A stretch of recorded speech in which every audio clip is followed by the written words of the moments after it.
ये क्वेश्चन करते हैं।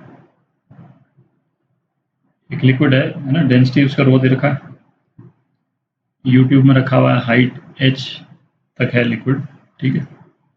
अच्छा, लिक्विड को मीन पोजीशन से डिस्प्लेस कर दिया, तो टाइम पीरियड पूछा ऑसिलेशन का। अच्छा, ये बोलता है curve portion of tube is very small as compare to height of liquid column, है ना। ये कहाँ यूज आएगा अभी देखेंगे। तो इसको यदि हमने थोड़ा सा लिक्विड को डिस्प्लेस कर दिया, तो ग्रीन से कर देता हूँ, तो ये वाला लेवल तो सपोज यहाँ आ गया, और ये वाला लेवल जो है वो यहाँ चला जाएगा, ठीक है। तो ये वाला लेवल ऊपर x से गया, तो ये वाला लेवल नीचे चला गया x से, ठीक है।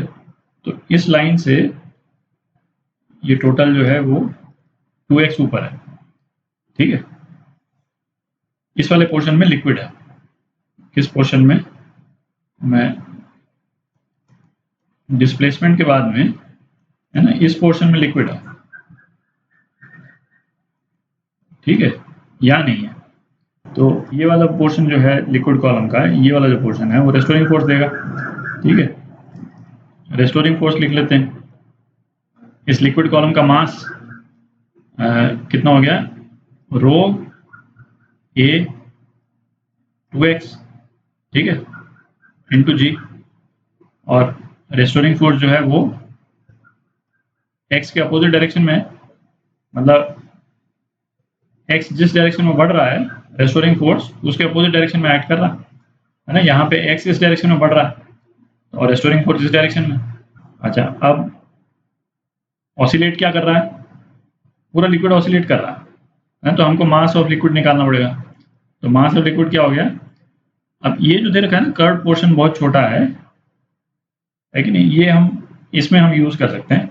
हम बेसिकली इसको 2h a इंटू रो, ये हम मास ऑफ लिक्विड हम मान सकते हैं, ठीक है। हमने सीधा जो है h इस तरफ और h इस तरफ, ये कर्व पोर्शन को बहुत ज़्यादा हमने मतलब उतना डिटेल कैलकुलेशन नहीं किया, नहीं तो हमको करना पड़ता है ना, ये सेमी सर्कल यहाँ का और फिर उसके बाद में ये पोर्शन और ये पोर्शन, हमने सीधा h को ही 2 से मल्टीप्लाई कर दिया, ठीक है। तो अब ये लिक्विड जो है वो एक्सेलरेट करेगा, तो mass of liquid into acceleration of liquid, ये रेस्टोरिंग फोर्स के बराबर होगा, ठीक है।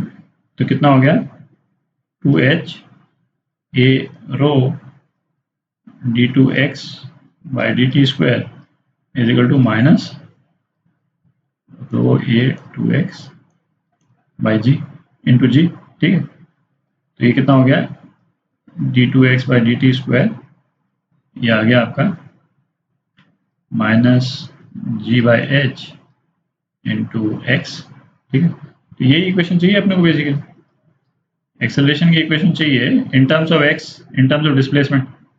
तो अब हमारा इससे ओमेगा स्क्वायर आ गया under root g by h, और टाइम पीरियड जो है वो आ गया 2 pi under root h by g, ठीक है। तो ये आपका टाइम पीरियड आ गया।